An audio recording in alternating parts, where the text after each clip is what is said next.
Bugün sizlerle Arap tava yapıyoruz. Doğra, karıştır, pişir. Oldukça kolay ve bereketli bir tarif.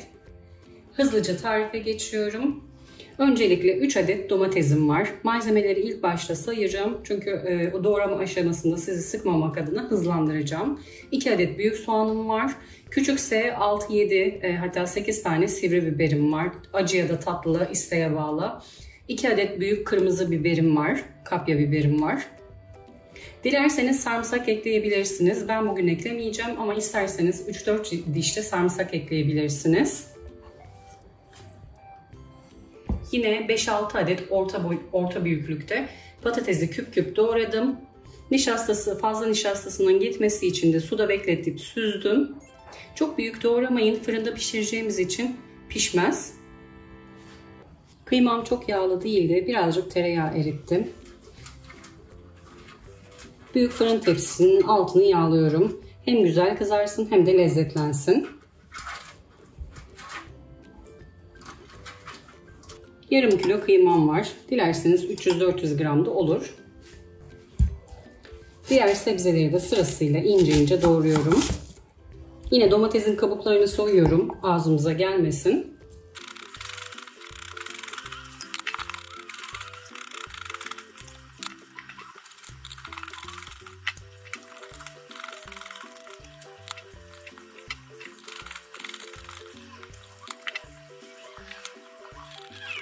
Bütün malzemeleri doğradım. Renklerin güzelliği gerçekten muhteşem bir yemek oluyor ve oldukça da kolay. Tuz miktarını her zamanki gibi damak zevkinize göre ayarlayabilirsiniz. Ben 1,5 tatlı kaşığı koyacağım. Patates malum tuzu seviyor.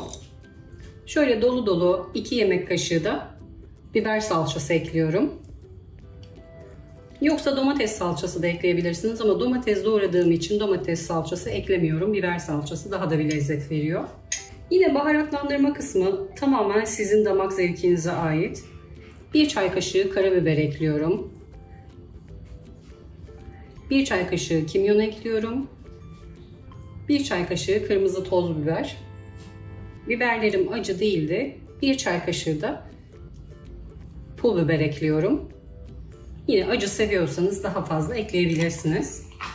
Dediğim gibi kıymam yağlı değildi. 1 çay bardağı zeytinyağı ekliyorum. Dilerseniz sıvı yağ da ekleyebilirsiniz.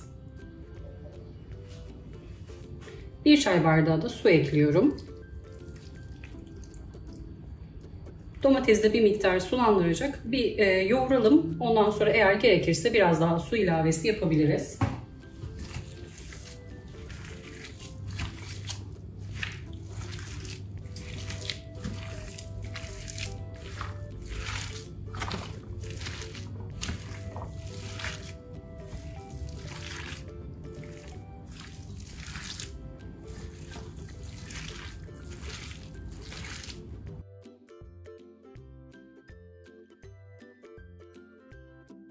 Karıştırma kısmı birazcık uzun sürüyor. İsterseniz genişçe bir leğene alıp dışarıda karıştırıp tekrar tepsiye alabilirsiniz. O şekilde daha da kolay oluyor. Elimle iyice bastırıyorum. Kenarlarını da düzeltiyorum. Tepsinin kenarlarına biraz yağ geldi. Havlu kağıtla onları alıyorum. Fırından yanık kokuları gelmesin.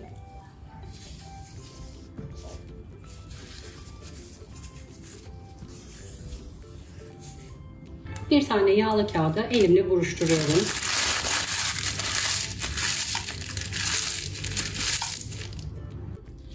Yağlı kağıdı buruşturmuştum.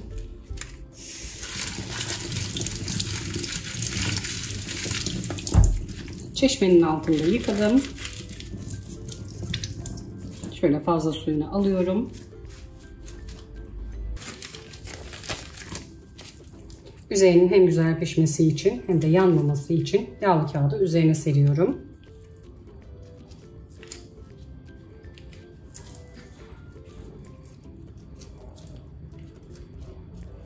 Fırınımı 200 derece alt üst ayarda ısıttım. Isıttığım fırına gönderiyorum.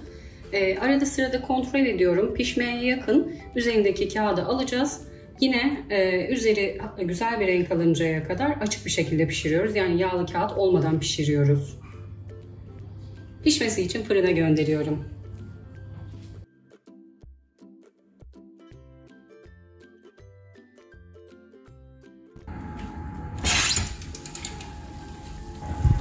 ...20 dakikadır pişiyor.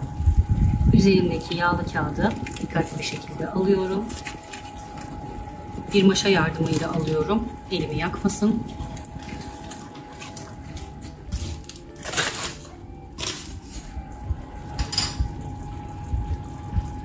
Üzeri kızarıp güzel bir renk alıncaya kadar pişiriyorum. Yemeği fırından aldım. Yaklaşık 1 saat kadar sürede pişiyor. Fırından fırına değişiklik gösterebilir. Mutlaka kontrollü bir şekilde pişirin. İlk 20 dakikasını üzerinde yağlı kağıtla pişirdim. Yağlı kağıdı aldıktan sonra da yaklaşık 30-35 dakika üzerinin güzel bir renk almasını bekledim. Hem de suyunu çekti. Biraz ılındıktan sonra servise hazır. Arap tavanın yanına cacık ve pirinç pilavı harika gidiyor.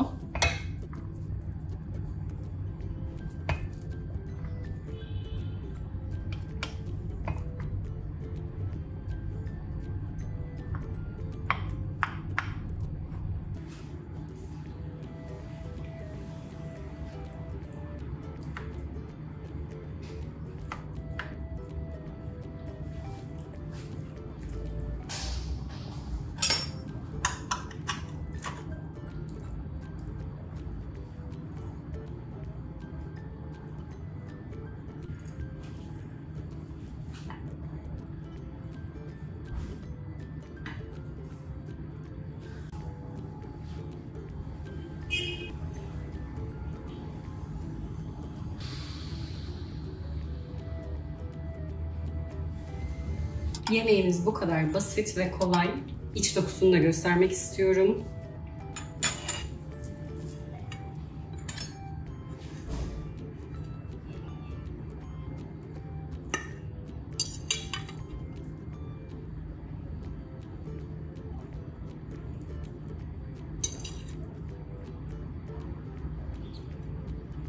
Patateslerini çok büyük doğramadığımız için patateslerde herhangi bir çiğlik yok. Pişti.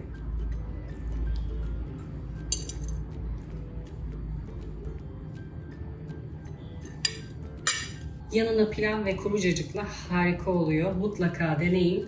Tüm aşamaları birlikte yaptık. Aklınıza takılan soruları olursa yorum kısmına sorularınızı bekliyorum. Gördüğüm an size dönüş sağlıyorum. Kanalıma hala abone değilseniz abone olmayı, sevdiklerinizle paylaşmayı, bir sonraki videomdan haberdar olmak için bildirim zilini açmayı unutmayın lütfen. Yepyeni tariflerde görüşmek üzere. Herkese afiyet olsun.